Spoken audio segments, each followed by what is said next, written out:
A primeira leitura do profeta Isaías e do evangelho de hoje é uma pergunta: o que Deus tem para nos dar? Talvez seja esse o nosso grande desafio, de descobrir o que Deus tem para nos dar. Deus tem para nos dar a saciabilidade, o saciar de toda a fome, de toda a sede do povo. É isso que nós precisamos descobrir em Deus. Deus é o Senhor que sacia as nossas carências e as nossas necessidades. Aqueles que precisam serem saciados, busquem a Deus. E certamente é isto que a gente pode encontrar no Senhor. O profeta Isaías misticamente dizia: aquele que tem fome, venha comprar sem dinheiro. É um mundo novo. O mundo novo não se faz pela economia, nem pela política.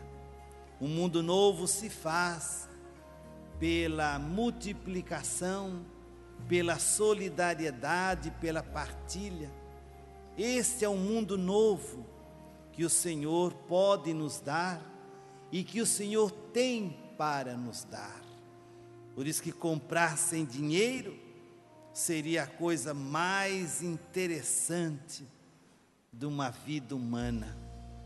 Viver um mundo onde tudo é comprado, tudo é pago. Encontrar um Deus que nos dá tudo de graça, sem nada nos exigir, sem nada nos pedir e sem nada nos cobrar. Os textos do Evangelho de Isaías são textos altamente politizados, porque mexe com a ferida estrutural da sociedade, que é a economia e a política. E isso também mexe certamente com a nossa vida, com o nosso dia a dia. Estamos nos preparando para as campanhas eleitorais. Os candidatos estão se aproximando do povo, mais uma vez, para dizer aquilo que eles nunca irão fazer. Quando você olha aqueles que já são candidatos e querem serem reeleitos, nós já podemos imaginar o que eles poderão dizer. E aqui a gente fala de nomes porque não tem como disfarçar a situação. Quando você vê a presidente Dilma querendo ser reeleita, o que ela pode dizer para o povo? O que ela tem para dizer? Nada, porque não sobrou mais nada. O que o Alckmin tem para nos dizer em nível de estado de São Paulo? Nada, porque nós já sabemos o que eles fizeram nesses 4 anos. Este é o nosso desafio dos nossos deputados. O que eles fizeram nesse tempo todo? Eles querem serem reeleitos, porque eles vão com discurso, e nós, eleitores, cristãos, deveríamos estar atentos a esta possibilidade de um mundo novo, de um Brasil novo e transformado. Isso não é questão de fazer política, não. Isso faz parte da estrutura da vida humana, que é economia, que é política. Às vezes, nós somos muito dedicados à religião, à fé, mas uma fé que não se insere na realidade nossa e nem do povo. Por isso que o profeta Isaías faz um convite ao banquete messiânico, que estes que nos governam nunca ousarão fazê-lo, porque eles não têm condições para fazê-lo. Por quê? Porque a estrutura onde se vive, nesse mundo marginalizado da política, a gente não tem espaço. Prudente, a região de Prudente, está se preparando com os novos candidatos à reeleição, ou à eleição de deputado federal e estadual. São 33 candidatos, com 22 partidos. Ah, beleza. Nesse matagal não vai sair coelho nenhum. Não tem como resolver isso. Esse é o mundo que nós vivemos.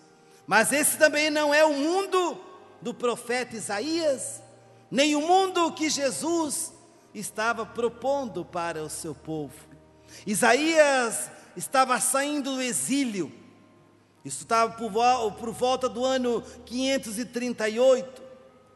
Quando o povo tinha que entrar na terra prometida, eles tinham que refazer a esperança que eles perderam. É como nós, temos que refazer a nossa esperança, a esperança política que foi nos tirada, que nos foi arrancada, e que nós talvez nem pensamos dela mais. Isaías se torna o vendedor ambulante, com a proposta nova de um mundo novo. Por isso que esse texto, ele foi composto nesse período trágico em que o profeta vivera. Por isso que lá no Egito, onde viveram durante 800 anos de exílio, certamente eles perderam aquilo que era de mais sagrado na vida deles. E aí nós nos encontramos com o Evangelho de hoje. O Evangelho de hoje é uma lição. Lição para quê? Primeira lição do Evangelho: eu devo me afastar dos problemas, como fez Jesus. Aprender isto na vida. Quando você tem muito problema, se afaste deles por um tempo. Jesus, depois daquele dia atarefado, se afastou no monte para rezar, estar em contato com o Pai. Vai para o deserto, no deserto onde nada poderia estorvá-lo, nada poderia atingir a sua consciência de oração. Quando ele volta de barco, ele vê que todo aquele povo saiu em busca de Jesus, porque Jesus não era somente o curador, Jesus era o homem que saciava a fome e a sede do povo. Aquela multidão de gente ao redor de Jesus, o dia todo, Jesus sente compaixão daquele povo. É como que se alguém sentindo compaixão do povo brasileiro. Quem pode sentir compaixão do povo brasileiro, irmãos? Quem pode sentir compaixão do povo de Presidente Prudente? Será que você pode indicar uma pessoa que possa sentir compaixão dos prudentinos?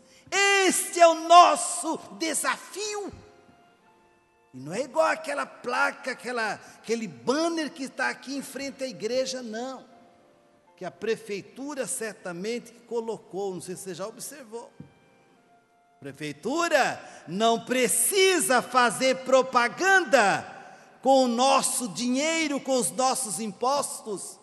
Quando as ruas estarão asfaltadas, nós já sabemos que ela foi asfaltada, mas nós precisamos de fazer campanha política, porque é isso que determina o valor de um político. Se a gente não fizer isto, nós certamente não vamos reconhecer. Asfaltar a cidade é muito bonito, É muito bom, muito interessante. É elogiável a atitude dos nossos administradores, mas é preciso cuidar do povo, cuidar das periferias, cuidar da água, cuidar da energia, cuidar das nossas ruas, cuidar dos buracos, cuidar, enfim, da saúde pública da nossa cidade. Aquele povo ao redor de Jesus, e o Evangelho lembra que Jesus sentiu compaixão daquele povo, porque ficou o dia todo ouvindo Jesus, e agora, aquele povo sem comer, sem beber, o que você pensa que Jesus poderia imaginar daquele povo? Os discípulos dizem: Senhor, despeça o povo, mande-os em casa ou para as cidades circunvizinhas para comprar o alimento. Jesus, se ele se compadeceu do povo, ele não poderia despedir o povo. Jesus coloca para eles o seu programa de vida. Dai-lhes vós mesmo de comer. Matou a charada. Não adianta buscar subterfúgio fora. Dai-lhes vós mesmo de comer. Eu acredito que houve um burburinho entre os apóstolos. Era uma multidão. Como alimentar aquele povo? Como dar de comer aquele povo imenso? A nação não tem dinheiro para hospital, nem para a saúde, nem para a educação. Quando você olha os nossos professores, quanto ganha um professor por hora aula? Professor comum que está começando a sua jornada.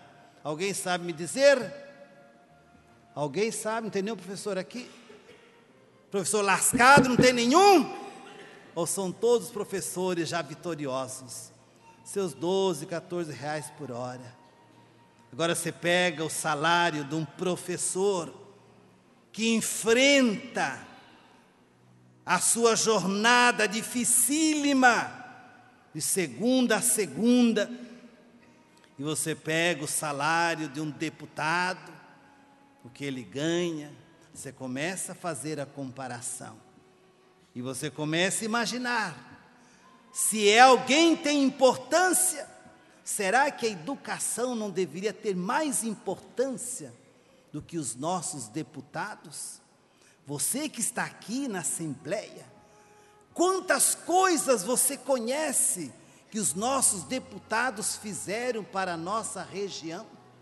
A não ser trazer dinheiro para as nossas prefeituras, e por isso que os nossos prefeitos ficam presos aos nossos deputados devido às verbas milionárias que eles têm para investir no município. Essa é a nossa realidade. Dai-lhe vós mesmo de comer, e de comer de graça, sem pagar. Não precisa pagar imposto para vivermos de fome, e o governo tem dinheiro para investir nas grandes arenas milionárias, mas não tem dinheiro para investir na educação, nas coisas simples, nas coisas pequenas, no nosso dia a dia. E os discípulos falam: Senhor, mas não temos o suficiente. Aí Jesus faz o que? Organiza a sociedade, aquele grupo. Sentem-se. Ao se sentar, descobriram que alguém tinha 5 pães e 2 peixes. É pouco? Não, depende. O pouco sem Deus é uma desgraça total. Mas o pouco com Deus é uma bênção total. O Evangelho lembra que Jesus pegou aqueles pães, aqueles peixes e os abençoou. O que significa abençoar aqueles pães, aqueles peixes? É dar a possibilidade da multiplicação. Às vezes nós temos tanto, irmãos, e passamos fome do próprio Deus. Às vezes o nosso salário não é suficiente, porque nós não sabemos repartir, nem comungar das necessidades dos outros que padecem também. E nós precisamos investir na economia doméstica, na economia da vida, na economia do dia a dia. Às vezes nós, católicos, cristãos, investimos tanto em maquiagem, em cabelo. Quanto uma mulher gasta para ir no cabelo, fica no cabeleireiro, os seus cremes milionários, seus cosméticos. Esses dias eu estava no oculista, no negócio que faz óculos, como é que chama? Na ótica, mostrando meus óculos para enxergar melhor vocês aqui, né? Que eu não estou enxergando bem. Sabia que eu não enxergo bem vocês, só enxergo os buraquinhos do olho assim. Eu preciso ver vocês, o jeitão de vocês, como vocês se comportam. E ao meu lado tinha alguém comprando um óculos milionário, caríssimo. Eu quase desmaiei, porque eu jamais imaginava que um óculos podia custar no mínimo R$1.000. E dizem que é o mais barato ainda. Fico estarrecido, como a gente gasta coisa, como nós gastamos coisa para o nosso corpo, nosso corpo, como nós gastamos coisa com academia. Se a gente fizesse mais trabalho com o povo, pegasse um saco de feijão, um saco de amendoim, de arroz, ou não sei de quê, e que levasse para a casa dos pobres, seria melhor academia que você pudesse fazer na sua vida. E você faria academia cristã e ainda estava perdendo calorias. Mas não, nós queremos mostrar quem somos. Você pensa que a gente, quando faz academia, é para perder coisa, é para mostrar quem sou. Porque eu tenho que mostrar o meu corpinho daquele jeito, para todo mundo ver e todo mundo ficar admirado. Ponto final. Senão vão brigar comigo. Aí Jesus fala assim, olha, manda todo mundo se sentar. Se sentaram. E todo mundo comeu. E o Evangelho lembra que ainda sobraram 12 cestos de pães e de peixe. O mundo passa fome, não é porque não tem alimento, é porque não tem multiplicação.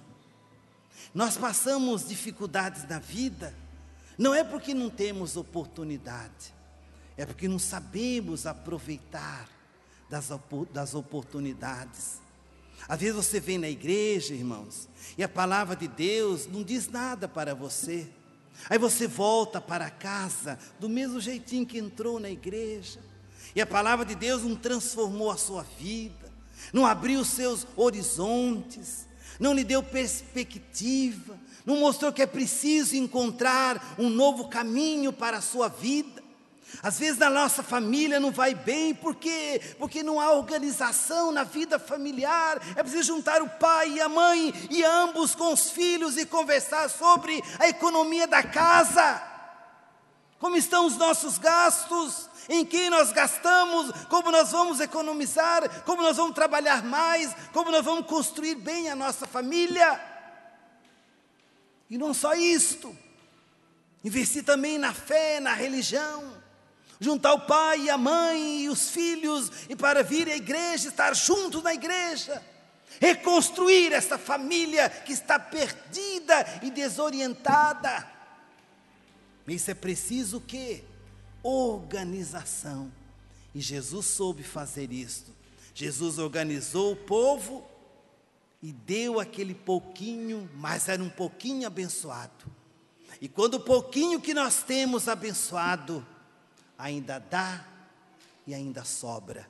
Querido irmão, querida irmã, o que você tem, você pode dizer que ainda sobra daquilo que você tem?